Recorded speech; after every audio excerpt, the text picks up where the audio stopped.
anyone who asks me, I'm like, oh, 100% try to fly Delta in the States if you're carrying a big, large, obnoxious instrument. I'm gonna step in here and say that unless you have whatever Delta Plus situation that Ian has, don't fly Delta. What? Really?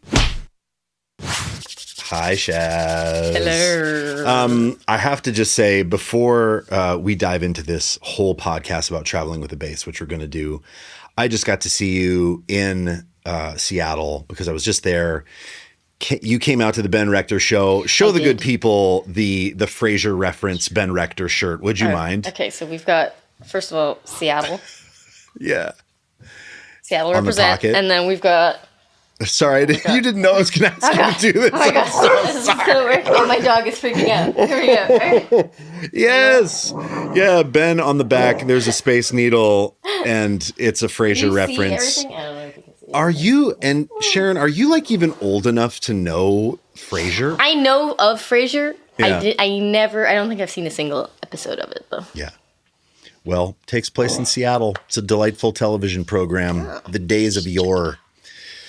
I traveled to Seattle Everywhere. to do those shows. Yeah, and before that, Germany, London, and I did the whole thing. I guess not the Seattle portion, but the Europe portion with just a bass bag with a bass in it, and then some clothes, pedals, dop kit, and then a sling bag like this, and that was it. And Amazing. I will say, I'm just going to say that to get it out of the way, because this could become a minimal travel podcast real quick, but it won't.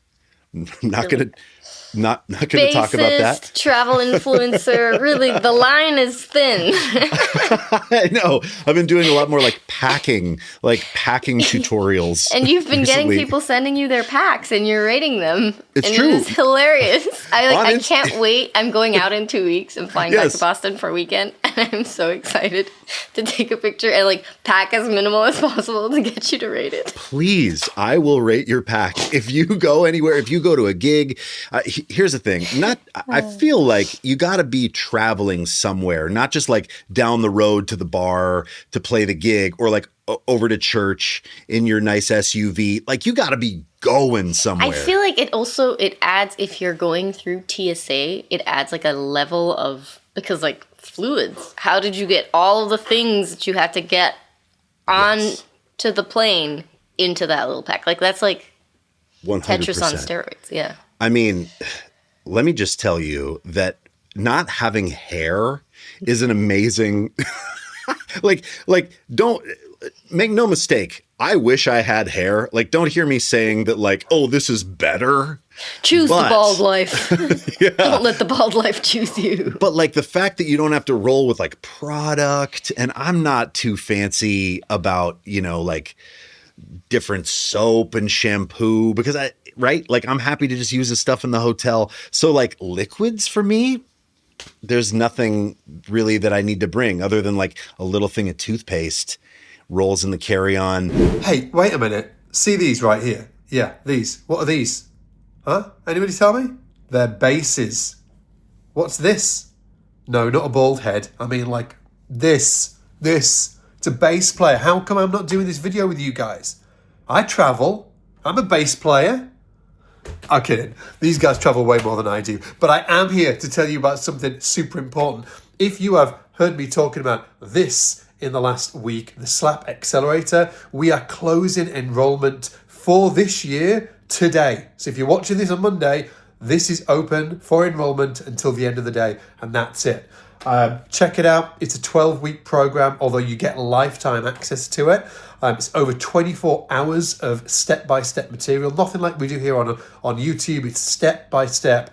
It's an awesome program. Ian, Martin, Allison, and myself are teaching on this. We'd love for you to check it out and sign up if you think it's a good fit for you. You get a 30-day money-back guarantee, so if it's not rocking your world in every single way, we will send you your money back. So go check it out. I'll put a link down below, or you can just go to slapwithsbl.com, slapwithsbl.com, or the link in the description, and maybe we'll see you on the inside. Now, back to Ian and Sharon. Let me just say before we dive into like recommendations and some crazy horror stories and a time that I feel like recently. I was almost canceled on social media. It happened very recently. Due to travel stuff. But before we get into all that, let me say that I think traveling minimally, like really thinking about what you take, is incredibly freeing. Like if you travel someplace and you have too much stuff, you always have to take that stuff with you. And there's always an element, if you're on tour or even if you're just going somewhere for like a vacation, there's always an element of surprise of like, oh, I didn't know that my gate was going to be a mile away in this airport. Yeah. Or, oh, I didn't know that once we got all of our stuff that we would have to hoof it up of 2 flights of stairs to, we're taking the train to this place out Yes. of town. Like there's no pickup service or something. Like Yes. all of the stories. Yeah. Totally. That aspect of being able to be like, oh, I have everything I need on me and I can walk miles and it's fine. That combined with my propensity to like leave stuff at venues or at hotels. Like I'm probably undiagnosed ADHD and I will just leave stuff. Wander off. Yes. And this has really been helpful to me of like bringing less stuff, first of all, Right. and then always knowing that like, okay, I've got that stuff in that backpack or my base bag, and I've got the stuff, passport, cash, Yeah. phone, boom, here in a sling. Like to me, that feels, it's amazing. And I will say, when I was over in Europe with Janek Gwizdala, incredible musician, incredible Absolutely. traveler, Absolutely. incredible thinker, incredible bass player, incredible composer, terrible packer. Janek, if you see this, I'm sorry. Not a terrible packer, but I would say maybe an overpacker, right? I mean, I feel like this most guy- of us are though. Yeah, right. This dude was rolling with a huge Pelican with a big pedal board in it, and then another giant roller and that had like, man, it had like lots of pants in it and stuff. Like this guy wants to change his pants every day, which is great. It's a fine, right? And then he's got a backpack and a bass and like a big rolly hard shell thing. I was shocked actually. So it was really funny because it was the difference between. So how many bags did he have? He had 4. Pelican, huge other roller, bass in a big like bass clam SKB clamshell hardshell case thing with a gig bag in it. Mm-hmm. And then a backpack that was packed. Now, I will say he had 2 other gigs planned. So Gotcha. I'm taking the piss a little bit, right? He had 2 other things that he had to go do after we did stuff together. But it was just funny because I rolled in with like the tiniest amount of stuff and he had all this stuff. But I will say when we got to Toman to do our clinics, he somehow set up all of his gear and was playing and ready to go, like before I even had anything out of my little pack. So I was like, how are you? And then he was teasing me about that. He's like, oh, smallest pack, but like, like, look at this, I'm ready to go. And I'm like, dude. So anyway, different strokes for different folks. Oh my I kid. God, But amazing. it was really funny. And then there was a moment, where we had to go up a bunch of stairs and he kind of looked at me and he was like, my pedal board's too big, isn't it? And I said, yes. But it's a great pedal board. It's a sick pedal Every board, time I yeah. look at it, I'm just like, ooh. No, and he makes amazing sounds. And like I say, I kid. It was just funny. But let's dive into this. Let's talk a little bit about traveling with a bass and what you got to think about, and then I'll get to some horror stories, and we'll talk about when I was almost canceled in Europe via I'm so social excited. media. I love the story. Yeah, I know you know it. Let's talk about carry-on versus gate check versus check. Also, guys, remember, I'm coming from a U.S. lens. I'm coming from traveling mostly inside the States, a little bit internationally, but sometimes people that are watching from Australia are like, oh, bass can never go in the plane. How is that even possible? I don't know that lens. Typically I think there's actually quite a bit of leeway stateside for getting instruments on the plane. Obviously there's tons of horror stories of you can't take that on the plane or mistreatment or whatever. But I've experienced really actually mostly positive experiences, especially with Delta. So, I mean, I will say, and Delta's not paying me. I mean, Delta, holler at your boy, though. Oh my God, you're a spokesperson for life. I've had mostly really, really delightful experiences with gate crews and stuff with Delta. So if you can, that's my, like, anyone who asks me, I'm like, 100% try to fly Delta in the States if you're carrying a big, large, obnoxious instrument. I'm gonna step in here and say that. Unless you have whatever Delta Plus situation that Ian has, don't fly Delta. What? Really? Okay, I had a recent experience going to Canada, and this is, I think, all airlines. That was Air Canada, which, I mean, I don't want to give you shit, Canada, but holy, what the hell is that airline? It was horrible. Really? But I did get to fly back business class. So I got to have, like, both experiences of, like, economy versus business class. Yeah. And the energy shift between how they treat you in general. And my friends were still in economy class, flying with like 2 guitars, cymbal bag, and me with the bass. I walk on first, and they're like, "Oh, let us take the coats out of the thing," and boom. And then the others had the gate check because, you can't put that in the, they're just like overheads. bullying them into like getting the instruments on. But then Delta, I had to fly Delta from Seattle to Boston for rehearsals for that same show. And this has happened to me every single time I've flown Delta. I'll board, they let me board with the bass, and then on the flight, they'll give me so much endless grief about how I'm not supposed to be bringing, like, what kind of an amateur am I that I travel with a non-hard case? Hard case exists. It's illegal for them to, like, put it in stuff. And I'm like, no. I am allowed to bring, it's intense. So I do think that they like, treat you depending on your relationship. Well, okay. I will say you might be right about that. I will say for me, before I had any flight status, so I have a nice flight status now because I fly a lot. But before I did, it has drastically changed over like the past 3 years. Like flying with an instrument has gotten increasingly worse. Yeah. And it's gonna get worse in the next 3 months as well. Dang. I don't know if you've seen everyone changing their TSA, their baggage rulings, but a lot of airlines are shifting to one carry-on, no personal item, or one personal item, nothing else. I bet not Delta though. Ding. I bet maybe not Delta Plus. I don't know. I will say this: I have not had that experience between business class and regular economy class. It could be that I'm a white man. I have I'll go ahead and say that. I mean, I wouldn't be surprised. It would suck though. Right. But like, I'm not above, like, I'm not going to sit here and say to you like, oh, what are you talking about? That doesn't happen to me. And like the elephant in the room is like, yeah, but you're a white American man. And maybe perceived differently. Yeah, I mean, they'll definitely pick a fight with me because, like, there's no way I can tackle them to the ground. They might be a little worried because you're overtowering all of them. And they're like, let's just give the man's base a spot on the flight. I mean, yeah. Well, look, don't hear me anybody trying to say that like, oh, just do what I do and it's fine. But let's at least get to here. Let's talk about carry-on versus gate check versus check and what that means. And I think then I'll give you some strategies of how you can maybe try to get your base on the plane if you're traveling on the plane. Carry-on means you bring your base on. That's easy, right? You're carrying it on.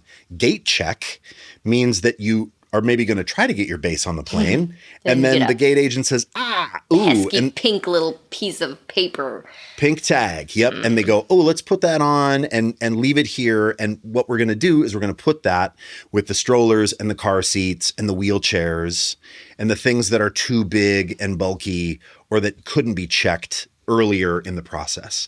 And so then supposedly it goes down. I'd love to see. I've never seen what that looks like. I'm sure I could Google it or whatever, but then supposedly it goes down and then it comes back up. I don't want to see it. I feel like it's like the thing where you don't want to see how it like animals get slaughtered because then you're never going to eat them. Like, I feel like it's that. You're never going to want Really? to put your, yeah. Maybe you're right. Yeah. Maybe like you don't want to see how the sausage gets made. Exactly. Maybe you're right. And then what I say, check. What I mean by that is you go to check a suitcase. You also check your instrument, right? Absolutely. And there are so many opinions about how to do this. Everybody does it differently, from somebody like Janek, who is tired of fighting, tired of carrying the instrument and trying to get it on the plane. He checks his bass with luggage in an SKB clamshell. He puts a bass in a gig bag, sticks that thing in the big SKB clamshell, and then checks that as luggage. Yeah. And then that goes through the whole thing. He gets it out with baggage claim at the end, rolls that big ass thing around then for a long time. But he doesn't have to deal with it in the airport, and he doesn't have to deal with a fight maybe at the gate to get it on the plane. But then the risks of check, even if you get the best flight case, the best $2,000 incredible fiberglass molded case, is that you're separated from your instrument. They may lose your instrument, and it might get to you, you'll probably get it back, right? But it might get to you days later. Yeah. This happened to you, right? Where like you were separated from your bass. Separated. Yep. Mm-hmm. And then it flew without me. Right. And so there's like that danger. But were you checking your instrument, or was that you? Oh, you were No, trying I was to carry just it going on. through TSA, and TSA took it away. Is it because you're not a white American man? No, Sharon? no, that one was a very unique situation. I was leaving Israel. They are very high security. You'd think they'd be higher security entering. They had no problem with me entering their country with it. Really? But then leaving their country to go to my homeland of Which is Switzerland. Right. That's where they were giving me flack. I had my Warwick 6-string, and something in the pickup system was red alerting their systems. Yeah. So they took the bass away, and I think the machine that does the heavy inspection was in Yes. a completely different terminal. So they were like, "You're not going to be flying with this today. We're going to go inspect this, and here's a number. You'll get the bass in a day or two. If it doesn't arrive, call this." And I was like, Wow. I mean, and what a nightmare. well, you're also not going to pick a fight with the Israeli security Israel- team. Israel security? Yeah, probably not. I'm just going to keep walking. I want to see your manager. Sharon goes just full Karen. You're not going to ask to see the manager? Absolutely. I don't even have to see a manager if I get the wrong meal. I'll just be like, I guess I'll just eat this. I'm I okay. guess this is my food now. I'm allergic to everything on here, but it's fine. My anxiety cannot. Oh my God. And then carrying on, right? So carrying on, let's talk about some of this. The reason I carry on, and I'll give you some strategies to carry on the plane. So I have fear about my bass being taken and lost because I travel totally. with nice instruments. I am of the mindset that you only live once. And if you have an instrument that you want to play, just take it, even if it's valuable. I mean, and look, this could also be sort of a privileged thing to say, but even, years and years ago, I had this thing of I probably shouldn't bring my good stuff. I should probably bring something that's lesser, that I'm not as worried about if it gets stolen or if it gets beat up or whatever. Right. It's damaged. And then I was out with this artist, Eric Hutchinson, his MD, Elliot Bloffus, shout out to Elliot, the best, said to me, "Why don't you bring in your coolest stuff?" And I said, "Oh, because I'm scared." And he said, "Look, if you choose to live this life and play on the road and stuff, all of the photos and the videos and the memories are going to be with this instrument that you decide to carry. So why not bring your best thing? It's not like you're going to do this 9 more times in life that we know of, right? You're right. Like you live one time.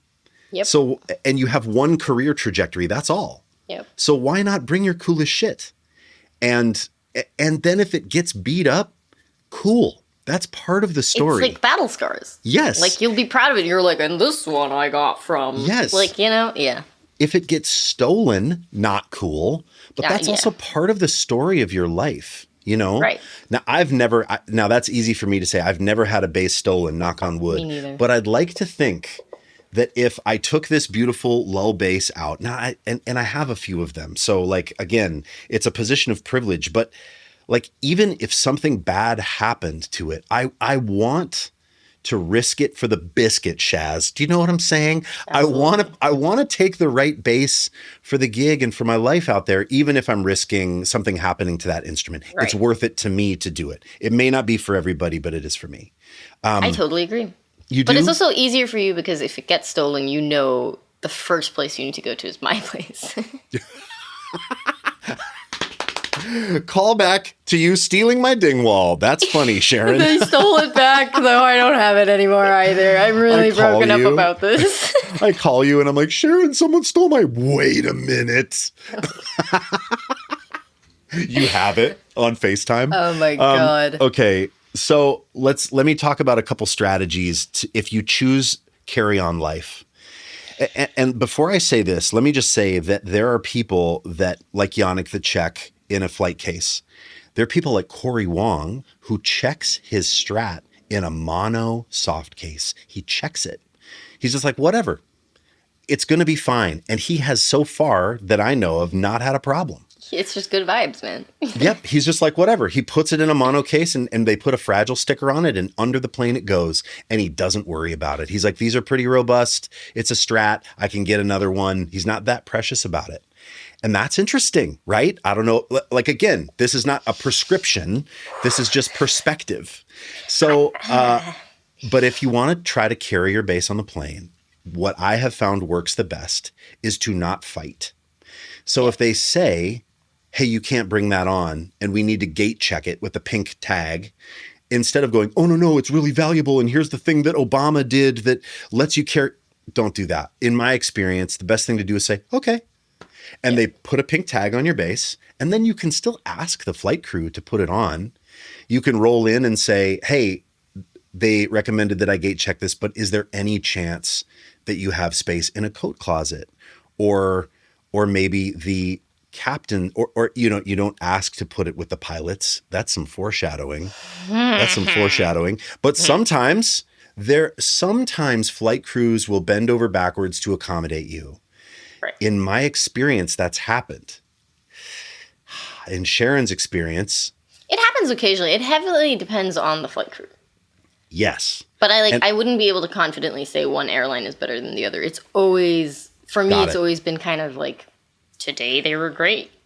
Yes, I will say I have flown, like I've flown United and American a couple of times, and like one time was okay, and then another time it was bad, Right. and it really soured me. And maybe that's unfair. Like I haven't flown 1,000 flights with United, but Delta I've flown probably 1,000 flights, and there's maybe been like 2 or 3 flights where I've gotten kind of like a surly. Like, sir, there's no way we're getting that on the plane. You have to, you know, like kind of came up against a brick wall. Yeah. They just, There's no way. arguing with them. Yeah.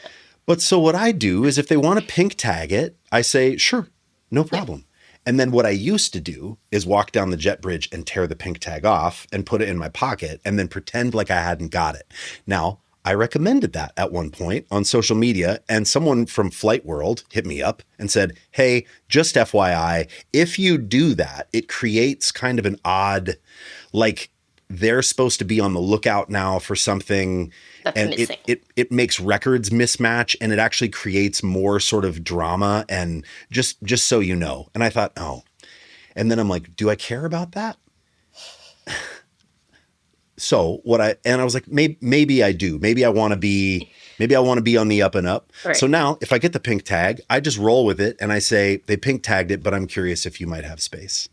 And I, for one, always go in with this level of like, the way I approach a crew is like, I'm so sorry that I have this inconvenience.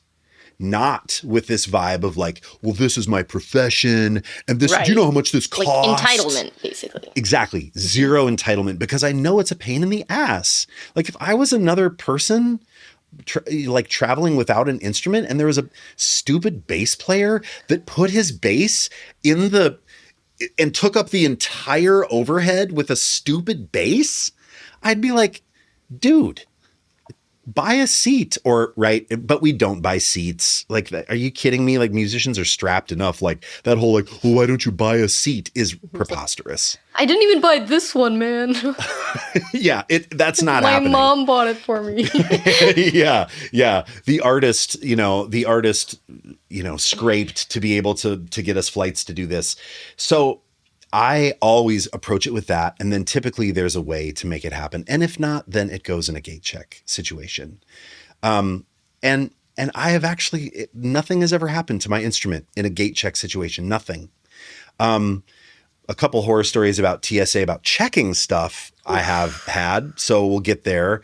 But I haven't had any of those. I've only ever checked maybe one when my first initial move from Switzerland to the U.S. because I brought a bunch of bases. Obviously, I couldn't bring all of them carry on.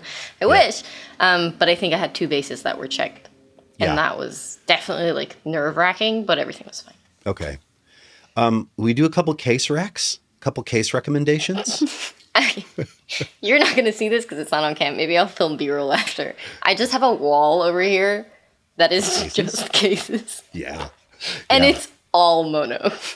It is? I have mono sleeves. I have the new mono. I don't even know what it's called. It's like, it kind of looks like a sleeve as well, but it's like even slimmer. And then I have the regular like thick mono case. Do you have a Vertigo or the M80? Do you know? There's I think There's the one with that sort of Vertigo. rubbery boot, the kind of rubbery, it almost looks like a big boot bottom. Oh, okay. But I do also have a dual case. So whenever I do have to, I try to avoid it because it's just not fun. It's so heavy. Once you, like, for actual traveling. It's brutal. It's like, especially if one of them is the Warwick, which it most of the time would be if I'm bringing 2. But, so yeah, I try to avoid it, but it's really sturdy, though. I've had that case for probably coming up on, like, 16 years. The mono dual. The dual. And it's, like, you can't tell that thing has flown as many flights as it has flown. Like I've flown with that as well. That's a great case. That's the M80 dual, and it'll do 2 bases. Or you can do the, light travel hack where you pack a base and then put clothes and pedals and stuff in the other side. Yeah. What I've experienced, though, just personally with that case, is sometimes it's just like a flight crew is like, come on, bro. Like, not only is it really tall, but now it's really thick. It's like an acoustic guitar that someone like jacked with like a bunch of drugs. Like it's wild. Also, I mean, you don't have this problem because it still looks like a regular sized something on your back. It's like my size. I'm like bringing in I'm like bringing my twin on this flight and asking them to shove it in the overhead. Like it is not. Like, can you just put one more of me in the overhead? Is that cool? I would fit there, so I feel like you should accept this thing. Yeah, I a lot of times coat closets will be narrow, or the jets that Delta flies, I know both the coat closet options, and kind of like just a regular soft case like a mono Vertigo or something, or the single M80 or a sleeve, sort of just like kind of barely fits anyway. So I've been a little like when I've taken the double, I feel like it's maybe gonna get like, no, man, let's not bring that on the plane. I definitely mentally prepared to gate check the double. If it gets on, that is the man upstairs is working overtime. Well, let me give you one other, because yes, I also have to point out, I love how you say mono. You say mono. That's true, mono. Yeah. Mono. Yep. Swiss. I say mono. That's because we're from different places and different upbringings. And I think that's awesome. And I just enjoy it. And I like pointing it out. Okay. So check this out. The other case that's awesome that I didn't know was going to be awesome. And this is going to look like an advertisement for Mike Lull, but it's this case. It's the case that ships with the Mike Lull bases. I know you're going to say it, so I'm just going to let you say it because I was going to say it, but go ahead. What? Say what? Just do your thing. Do your thing. Okay. You let me know if I miss it somehow. No, you won't. This is a ProTech Contigo case, and these come with the Lull bases. And I always, like when I would get a Lull base, I would put the case, like I have a case closet, like much like Sharon's got cases. I have like a closet over there that's full of cases. Harry Potter's room. But one time I flew right? And then I brought a bass back from Seattle with me in this case, and it was really nice. And I was like, oh, this is awesome. It also, the straps go long enough to where it's not sticking way up above my head and I have to literally duck under every doorway. Yeah, That's I hate a thing. that That's problem. Such a awful. That's tall people problems. But it also has like a super rigid, so it's really sturdy. Yes, it's like a hard shell, soft shell. So there's like an exoskeleton around it. And then even in the back and in the front, there's like panels. So it's not floppy at all. That's really nice. And then also these pockets, Here we like go. you can put a ton of stuff in these pockets. So even though this says Mike Lull on it, the company is ProTech. And this case is called the Contigo or Contego. And they're relatively inexpensive. I think they're under $200. And I feel like they're pretty great. You can also, God forbid, if you have to check it, you can put the straps in this, which is cool. I don't know. I've been so this is the bag I chose to take to Europe because of its rigidity, I felt like if I have to check this on a flight, I actually feel really safe doing it in this case. It has a lot of pockets too. Like that would probably be my one. It's got 3. It has 3 pockets.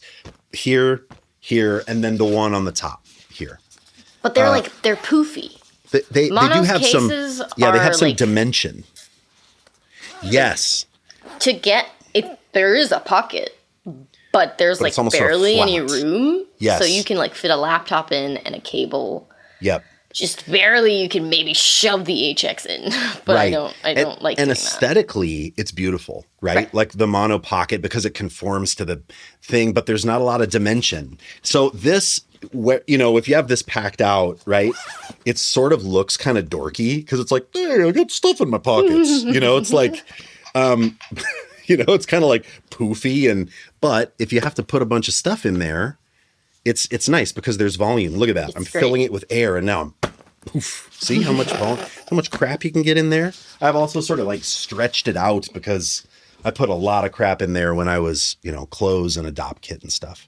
So I would say for me, I have extensive travel experience with those 2, Mono and that ProTech Contigo. And both of them are great. So, what do you need? Check those out. Do you have any other case recs? As I said, it's just like 12 mono cases lying cool. in the corner. Hey, when you travel with a bass, are you bringing multiple? Have you ever brought, for a gig or a tour, like when you go out with Berkeley Indian Music, do you do 2 basses? Very rarely. Just because the crew, we fly with all of like our in-ear system and everything to begin with, so our travel is heavy no matter how you look at it. Yeah. So I try to keep it as tight as possible. The new set that we're playing technically has a lot of fretless on it, and I'm always a little bummed That you don't have a fretless that I as don't well. have a fretless to like. But I mean, it's fine. Yeah, right. Okay, so I'm just you're in traveling tune for with the one. whole set. It's funny because whenever I make content about traveling or like I'm going and doing this gig, I get a ton of comments of people saying, you're only traveling with 1 bass? Like and I'm like, yep. Like no backup? And I guess I have never traveled with the only time I've ever traveled with 2 or more is when I feel like I need additional sounds, like you're describing, like a fretless or flats and rounds or a P bass and a hollow body. Or I did a session in New York where I really wanted to have a Hofner and a P bass. Those 2 sounds are really important for the gig. So I figured it out. I think I stuck them both in a mono dual and like crossed my fingers and hope for the best. But, and it was fine. But I'm never, like if I go out with Ben Rector or Eric Hutchinson, or like I'm going and doing the tour and we know the set, I'm bringing 1 bass. Right. And I never feel, I'm just looking down here because the one thing that I do is I bring an extra set of strings, but that has been previously installed on the bass. This is a little pro tip. So instead of bringing I've got extra strings and they're new in a package, imagine how long that's going to take. Like, you know? Does anyone have scissors? Yeah, cutting the end. It's like you're doing the string change challenge that we used to do. Yes. Like on stage, you're like, oh. So I have just a roll. You know how you like roll up your strings after you're done with them or whatever. I have a roll of strings that have already been on the bass. And then, so they're pre-cut and they're ready to go. So like, let's say you break a string, then you spool it through or whatever, right? I have bridges that you don't have to like pull them through. They just can top load. And then you can pop the already sort of coiled set of string around the post, tune it up. I bet with that setup, I could change a string in 45 seconds. That's you. Maybe. It'd still take me 7 minutes. No way. I don't think so. I think you'd crush it. But so, yeah, I'm carrying strings in a way that would be easy to do. And I'm not playing active basses live, or if I do, I'm always going to have a battery ready to go. And absolutely. My God. I stress about that. Like you're rocking and your bass just stops working. Oh my God. No. So, but I also don't think I own any solely active basses. All of mine are active passive. Yeah. Okay. Well, yeah, one can't. bass, no backup, risk it for the biscuit. That's the second time I've said it. I'm not going to say it any more times. How about a couple of horror stories? Should we get on to the horror and then I'll tell you when I almost got canceled? I can't wait for that. Absolutely. Let's do this. Let's go. One time, for me personally, I've never like had a bass lost. I've never had a bass beat up or dismantled or anything, but I have had a student. I had a student when I taught at a college in Minnesota who had a Jag bass. Do you remember those? They were like early 2000s Jaguar bass. You'd know it if you saw it. Okay. They kind of almost sort of look like a bass 6 or something. They're cool. And he had a red one, and it has a bunch of switches. It has jazz pickups and a bunch of switches and all this stuff. And he was flying with that, and he checked it in a case, and TSA took out every screw on the top of the bass. And if you think about a bass, did it have a pick guard on it as well? Yes. And they freaking ripped the pick guard out? If you think about how many screws are in a bass, the bridge, 1, 2, 3, 4, the pickups, 5, 6, 7, 8, the control plate, 9, 10, 11, let's do the pick guard, 12, 13, 14, 15, 16, 17, 18, 19, 20, 21, did I count that one? They didn't take off the neck. They didn't take off the tuners. Oh, and then on that bass too, there's additional stuff up here that like they took out. And apparently, what are they looking for drugs or something? But literally they took the top, all of the stuff off the bass, pickups, pick guard, control plate, bridge, inspected it. And then you know what they did with the parts? Like imagine having all of those metal parts and just they doing didn't this. put it back together. They just put it just did this. in the case. And it went on the top of the bass. And then they shut the case, zip it, or whatever, right? And now it's like I love the ASMR to this entire experience. Imagine if you shook the case, it would be like a shaker. all just the metal and oh my God, the the experience of you give them your case. Yes. And you're like chunk. Like there's barely any sound to that. And then they give you back the case and it's you go, "Oh." So he brought this to me. He put some stuff back on it, but he brought it to me and showed me it got all scratched up and just totally like beat up. And it was such a bummer. And I was like, like it scarred me, let alone him. I mean, it really, right? Like and I don't know. I should follow up with him. I'm not going to say his name on this because, but I should follow up and see like, what did he do? Did he file a claim? Did he just like live like just chalk it up? Hasn't like gotten this? on a plane since. yeah. That's scarring. Or That's do you just like awful. charge it to the game? I don't know. Just but put like, a sticker on the base. Do not disassemble. yeah, right. But I will say for me, my TSA horror story would be like having pedal boards inspected and disassembled.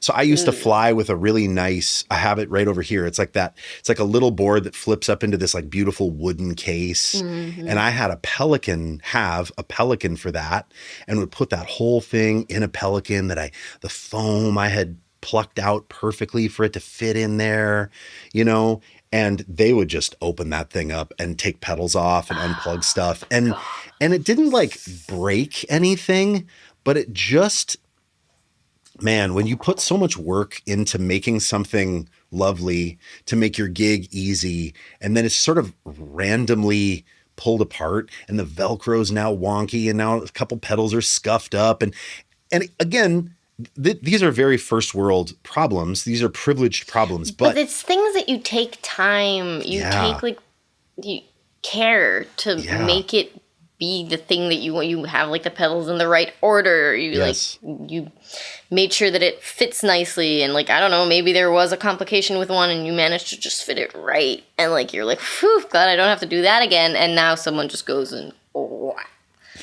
like it's a huge bummer. And I will say what it did for me, that happened a couple times. And what happened for me is I was like, oh, I'm going to figure out a way to control this process a little more. And if they want to see it and it's going through the X-ray, at least I'm there and they want to open it up and take a look, but I'm going to carry it on. So I'll see if I can pull this up with the cables attached to it. I made this little guy. I showed this to you in Seattle, right? So it's the ultimate travel board. It's so nice. And sometimes, like when I went to Europe, I just brought a Stomp. But this is really nice because I've got a compressor that I really like. That's at Cali 76 into the Stomp and then into a DI. And then it has power under DC7 shocks. Got a little sneaky pig under there. And this is a mono board. I love this little board. It's called the Light. And it fits in the Tick, which is their little case. And so that's this guy.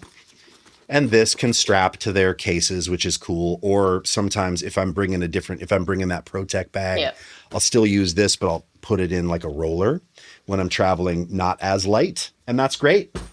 But yeah, that's the horror stories of like disassembly is what made me go, oh, I don't want to do this anymore. This is a bummer. I get that. Yeah. I just travel with my pedals loosely. You do? YOLO. But I usually have like max 3. I'll just put them in a little, like in my backpack. You just stick them in there? You wrapping them in anything? Or no, it's just metal on metal scraping in your backpack? No. It'll usually be like, I'll wrap it in this t-shirt. Then I don't have to find a place to pack this t-shirt. And I'll wrap that in that t-shirt and that in that t-shirt. And then they're all sitting at the bottom of my backpack, which is also padded with a hoodie that I didn't want to waste space on. So, Look, you've got this dialed. Want me to tell you about how I was almost canceled? I want you to tell the world how you got almost canceled.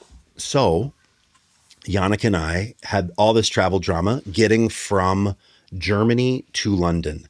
But we finally, I'll spare you the details. No one needs to know, like, oh, my flight was delayed. Who cares? Everybody's flight's delayed. But we finally get on this flight. We're about to take off. Or we get on the plane and I see there's a gate agent that clocks my base like immediately. When we get in the line, she even like pointed at me and like talked to someone. When that happens. And I was like, oh no.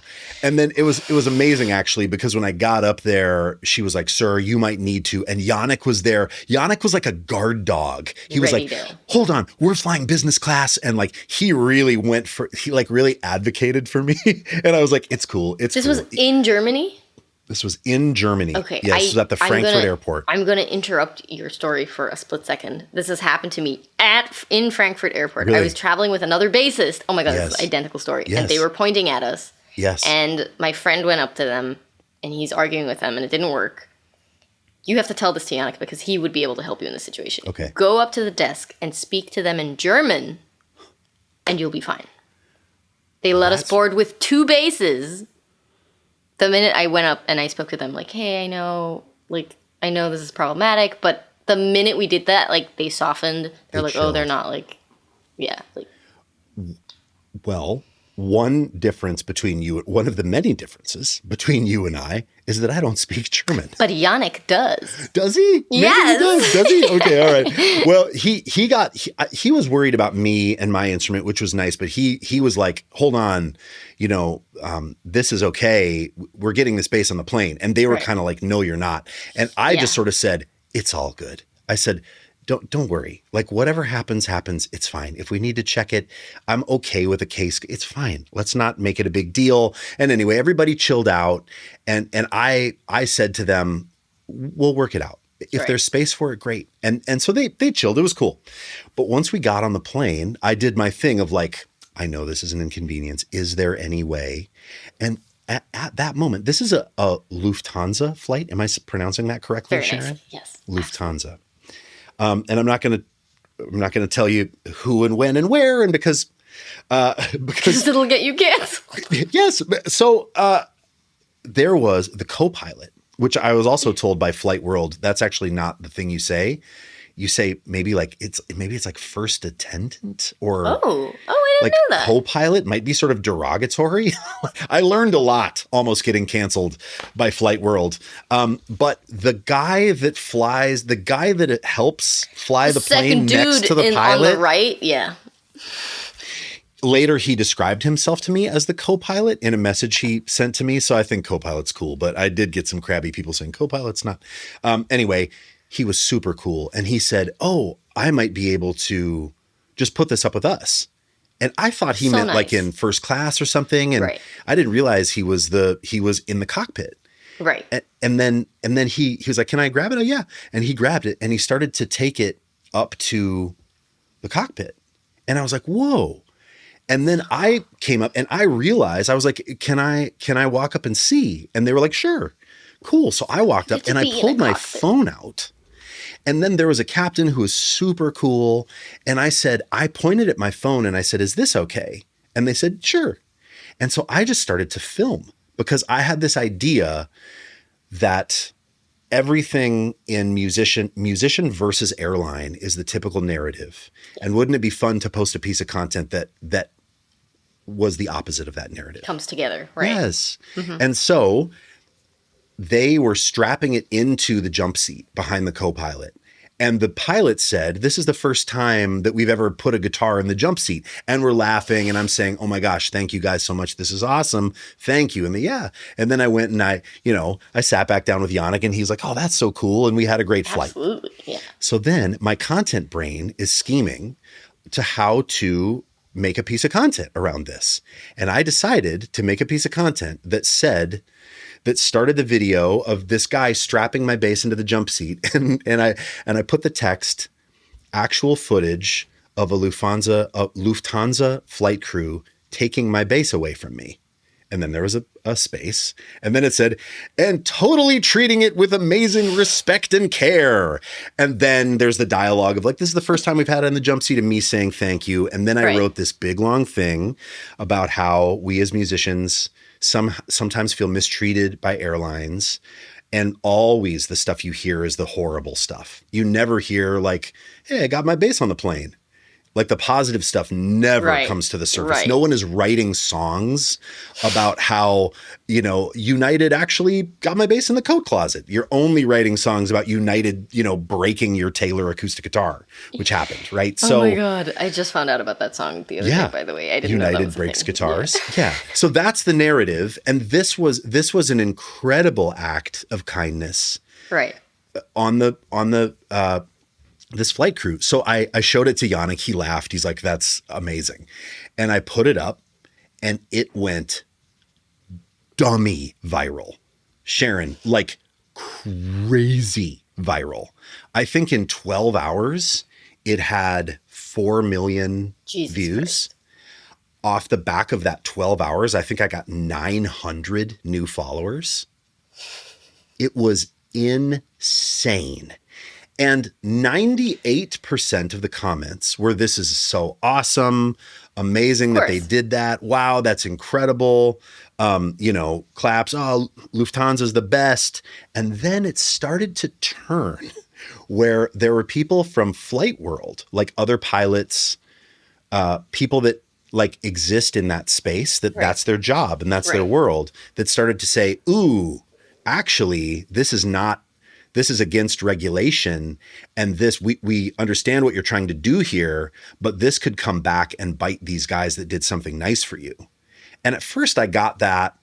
And someone was kind of surly with it, like, take this down, you know, you don't know what you're doing. And I was like, okay, guy, you know, but the more it started to happen, and then there was like a big flight influencer guy. I mean, just this beautiful dude, Shaz, just like Rolexes and abs and palm trees and aviators. And he's in the cockpit. Now he's in Havana. And like, you know, maybe not Havana, but someplace, I don't know, any place tropical. I'm a Midwesterner. What do I know? I know nothing. But he's Seattle. But yeah, like this dude is jet setting. He's got 500,000 followers. He's like flight influencer guy. And he says, and so he's blue check. And so his shit is at the top. And he says, I know one of these guys personally. I understand what you're trying to do, but this, they did you a solid here, but this could get them fined, potentially fired. And I was like, oh. And then I was like, okay. And so I said, hey, if one of these guys, I don't know. And then other people were saying, no, it's fine. And every place has their own thing. But I said, if one of these guys, the pilot or the co-pilot, gets to me personally, my email is on my Instagram, DM is easy, and says, hey, would you take this down? Like if one of those guys thinks it's a big deal, I'll take it down. And one of them did. The co-pilot, self-described co-pilot, hit me up and said the sweetest stuff to me and said, I know that you didn't mean this. He said, also, though, we didn't know that you were taking a video. We thought maybe you were taking a photo. I mean, although I did have my phone like out. Constantly out. But that's fine. I mean, no worries. They also probably didn't want to break the vibe of the moment and be like, actually put your phone down. You know what I mean? It's kind of awkward. And I pointed, but I didn't specifically say. You didn't say, can I film this? I didn't specifically say, can I film this? And I didn't specifically say, would you guys be cool if I put this on Instagram? Right. I think that's my bad, right? I wonder what would happen if you like blurred out the faces. Yeah. I took that sucker down because, it just didn't feel, I know it's so brutal. And it's interesting because there's a variety of responses. Like I've told some friends and stuff and people are like, you shouldn't have had to take that down. And other people are like, no, like I kind of felt like I did. Like who am I to be like, down. Yeah, I did. Because I mean, if they did something nice for you and they get fired and you're like, but my bike's got to fly in the cockpit. That's not what I do with viral content, bro. That shit stays up. Like, no. So I took it down. I will say if it was in reverse, like you were documenting something that shouldn't be happening, I would definitely be like, oh, you leave that shit up. Like, oh, for sure. That's like a different situation. But since it's like everyone is having a nice time and they're doing something nice, it's like... Yeah. The co-pilot said that he was super bummed out that he said, I wish that could exist and just live in a positive space. He said, but unfortunately, there are people out there that will report this. Right. And he's like, and that sucks. It does. It really sucks.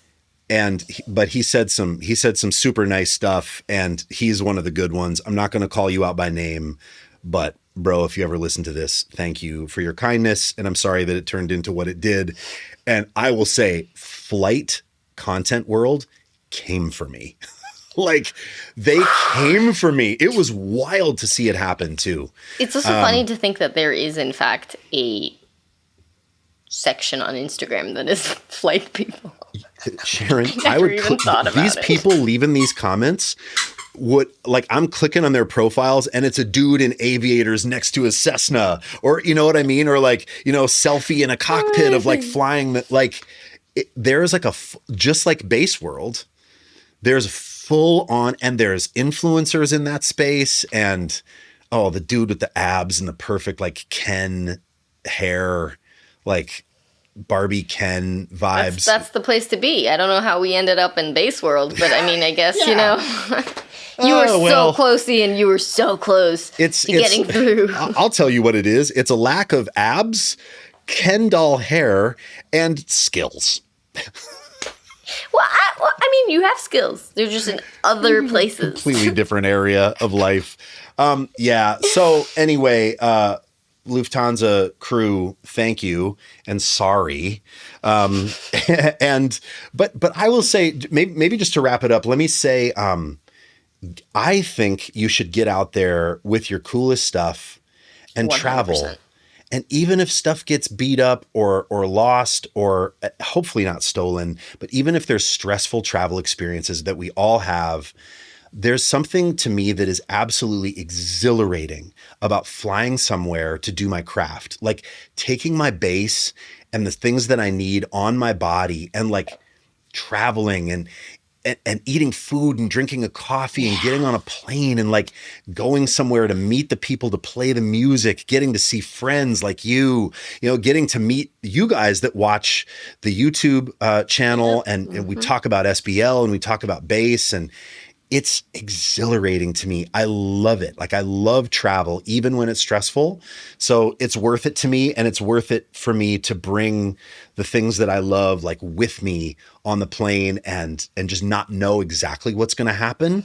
It's thrilling. And you know, someday it might bite me. I might have a bass stolen or destroyed but I will say that compared to like 20 years ago, and that's where you had most of these like bass stolen horror stories, like it is slowly becoming a thing of the past. Have an AirTag sneakily in your case. Good call. In your, like, I mean, be safe about it. Yeah.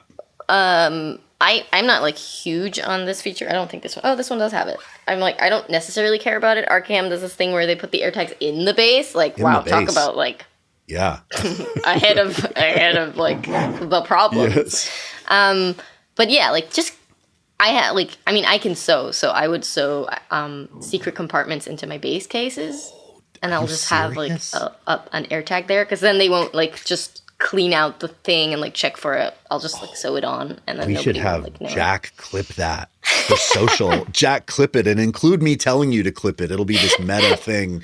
That's a great tip, actually. AirTag and in a sneaky spot in your case, maybe. So that people don't necessarily know where to look for it, and then. Honestly, I think it's so much easier to not get a bass stolen these days.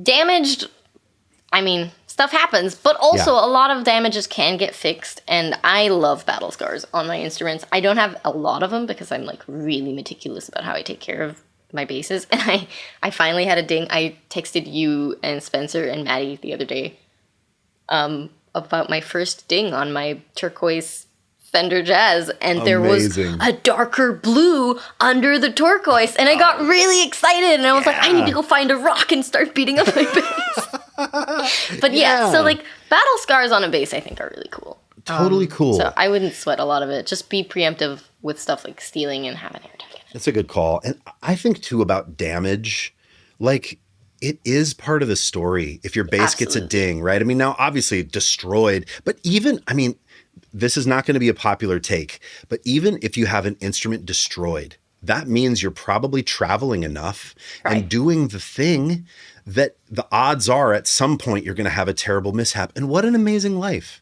If you get to travel a ton and do music, so much so that at some point along your career trajectory, a guitar gets broken, that's actually, I think that means you're doing the thing. Yes, absolutely. I agree. And that's cool. And hopefully you're smart and you have insurance. And if you're the kind of person where you look at a guitar or bass and you think, if this got destroyed, I would be inconsolable, then obviously don't take it. But you got one life to live. It's not like, you know what, in my next life, unless you believe in that, and then great, then amazing. But if you don't, if you think we only have one life to live, this is it. This is all we get. So if you have that opportunity to travel and play music, what the hell? Do it with the stuff that you want to do it with, and have a joy. And remember that you're inconveniencing people when you ask to bring your big, dumb, precious wooden thing on the plane, and live in that gratitude when it works out, and live in the acceptance when it doesn't. And that's what I got. Amazing. If they don't let me take my bass on the flight in 2 weeks, I'm gonna smack them. You let me know. I can't wait. I can't wait to hear updates. Guys, thank you for watching. So much fun. Let us know in the comments too.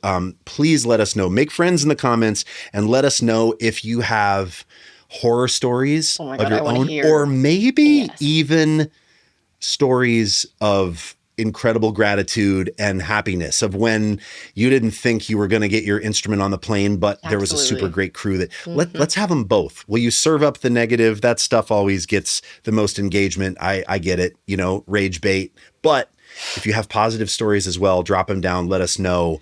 And we'd love to see that. We read this stuff. I check them out. So until next time, thanks for watching. We'll see you soon.